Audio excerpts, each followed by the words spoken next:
আরে আরে সরে দাঁড়াও, ধাত্তারে কি ফেলে দিলাম। আরে আরে রাজু, তুমি এটা কি করলে? এগুলো ফেলে দিলে কেন? আরে ছাগলের মাথাগুলো ফেলবো না তো কি করব, এগুলো মানুষ খায় নাকি? আরে রাজু, তাহলে এগুলো না আমি নিয়ে নিচ্ছি। আরে আরে চম্পা, তুই এটা কি করছিস? ডাস্টবিন থেকে ময়লা কুড়াচ্ছিস কেন? আরে তুমি দেখতে পাচ্ছ না এগুলো না আমি তোমার জন্য রান্না করব। আরে ছি ছি, ফেলে দে সব, নয়তো আমি তোর সাথে কথা বলবো না। আরে বন্ধুরা, তোমরা চ্যানেলটিকে সাবস্ক্রাইব করে দাও এবং ভিডিওটিতে একটি লাইক দিয়ে দাও।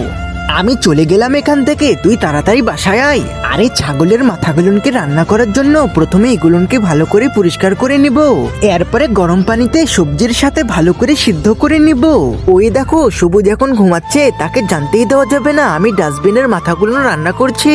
এই দেখো বন্ধুরা, এখন পরিমাণ মতো মশলা দিয়ে সিদ্ধ মাথাটিকে রান্না করে নিব। এই তো রান্না করা হয়ে গেছে, এখন পরিবেশন করার পালা। আরে ওয়াও দিদি, রান্না তো দারুণ হয়েছে, সেই স্বাদ। আরে চম্পা, তুমি আবার এগুলো ডাস্টবিন থেকে নিয়ে আসোনি তো? আরে তুমি এসব কি বলছো? এগুলো না আমি বাজার থেকে কিনেছি। ও আচ্ছা, তাহলে ঠিক আছে। আরে বন্ধুরা, তোমরা কোন ক্লাসে পড়ো কমেন্টে জানাও।